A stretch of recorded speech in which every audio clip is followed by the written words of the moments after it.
Relationships today. Today, we want to talk about the other people in your wife's life, the other men in your wife's life. There's somebody else who loves her too. There's somebody who loved her first.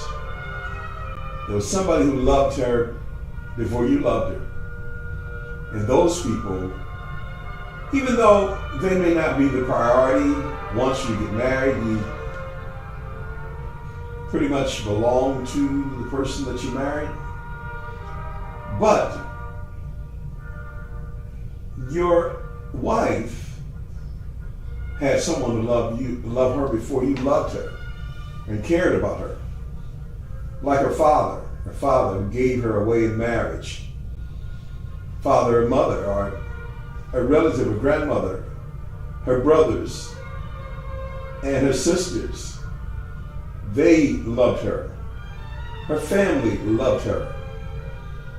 And when you are trusted with a wife, you're not to take her and use your ownership of her as a means or grounds to abuse her, to mistreat her behind closed doors, to say unkind things, to destroy her self-confidence, her inner pride about herself and her inner beauty.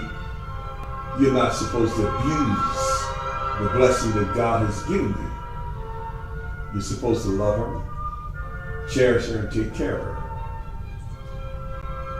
I think it's pretty much a cowardly thing and the acts of a bully to mistreat a wife, to feel that you have the upper hand on her and mistreat her, or to fight her, or to hit her, or to even not put your hands on her, but know the right things to say and do to destroy her within, without even touching her. And it's a cowardly thing to get a woman and marry her and then get her behind closed doors in your own house and mistreat her. But then sometimes some men disrespect her family, and that being a way of further showing their disrespect for her. Men, if you don't like her family, sometimes that's a hurt to her. If you don't like her family. And that goes for women too. If you don't like, that's so connected to him or so connected to her that in the long run it's going to spill out that dislike was mainly basically against him or her. Well, I just want to say today that I had six sisters.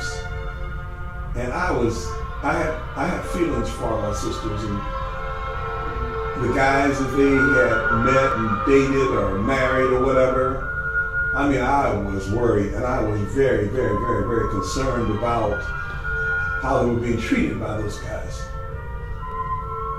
And if they were ever mistreated or whatever, I know there was nothing I can do outside of being a tough guy and going out and getting a gun and shooting somebody. But I want you to know that I have feelings, and my daughter too. My daughter is, men, I don't want you mistreating my daughters. Do not mistreat my daughters. Do not mistreat them. If you don't want them, then send them home.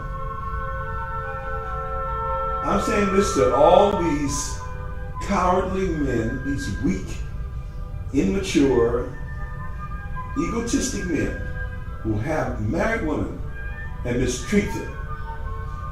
Sometimes it seems like men seem like they have never had power before, so they're going to use their bullying power on their wife. They're afraid to face their boss on their job and talk intelligently to other people, so they take out what other people do to them, mistreat them. They take it out on their wives and abuse their wives. Those are some of the weakest men in the world. So I'm just feeling this way.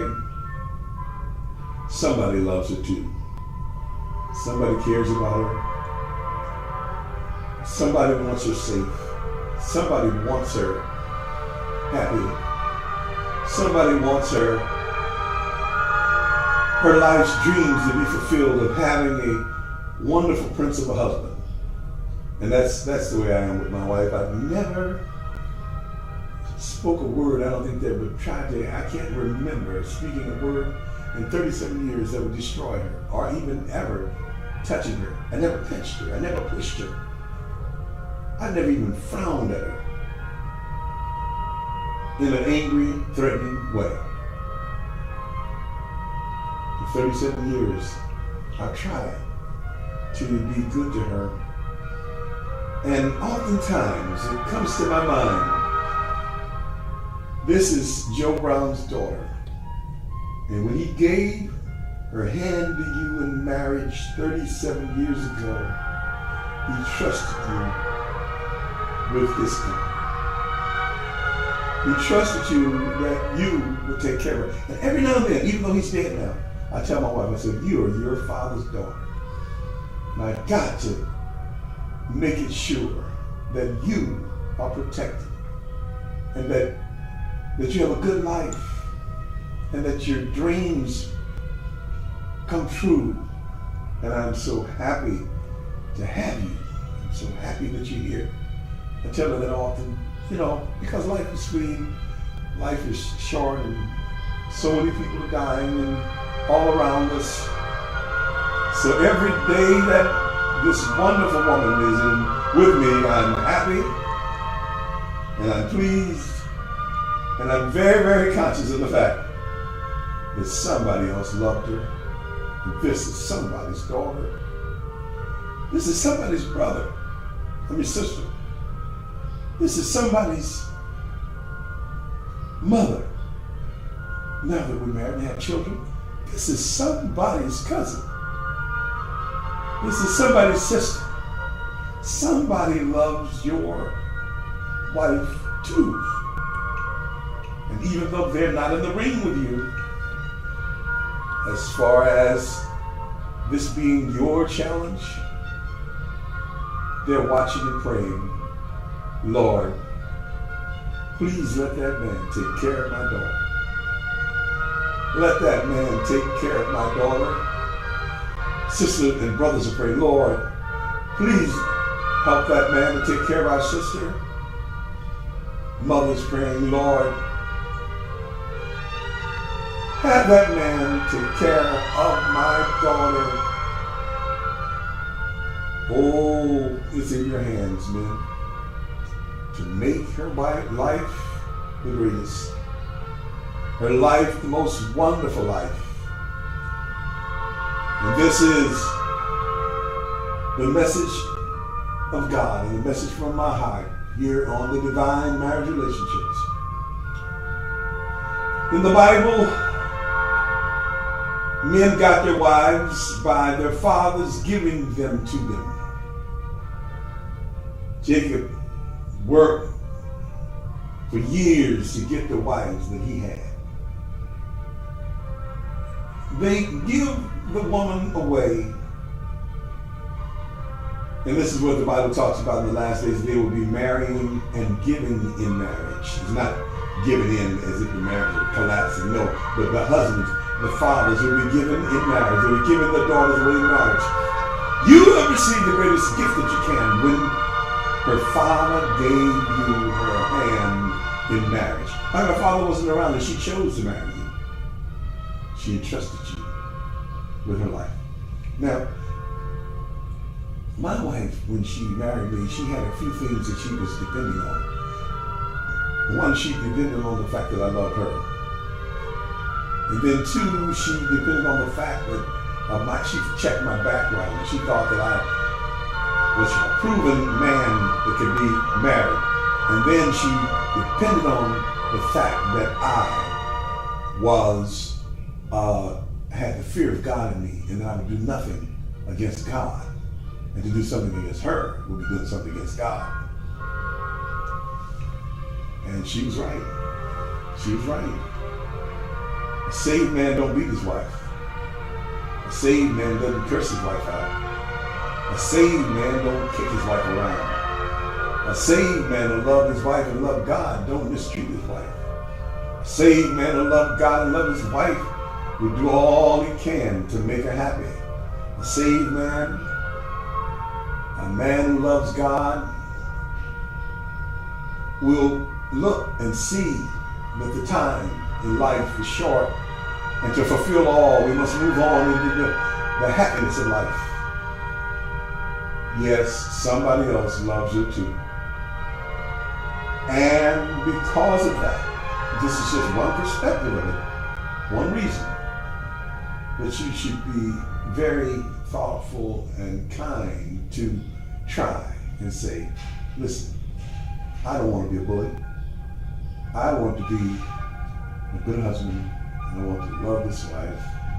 And hey, wake up everybody, wake up everybody, time's getting by. Husbands, if you haven't told her you love her in a while, go tell her today. Tell her today. Go do something for her. This month, this week, go take her somewhere, man. Fire her up. Fire her up, because life is too short. So, we thank God for Tanya Brown and her family and all those who love her too, and even for our family, our kids and all, who love her too. My children never had to, the scars, mental scars of seeing me beat their mother and all that kind of stuff, chase her through the house and curse her out, and they be trembling behind the bedroom doors, listening to the sounds of all the violence. They never had to go through that. Because I love their mother first, and today in this lesson, and because I love them, I don't want them to have to experience that.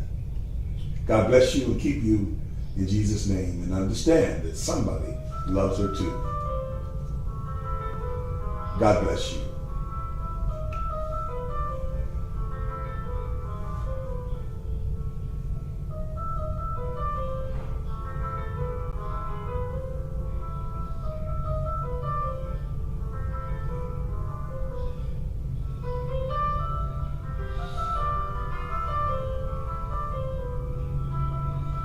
Husbands, love your wives as Christ loved the church. Treat your wives as the weaker vessel.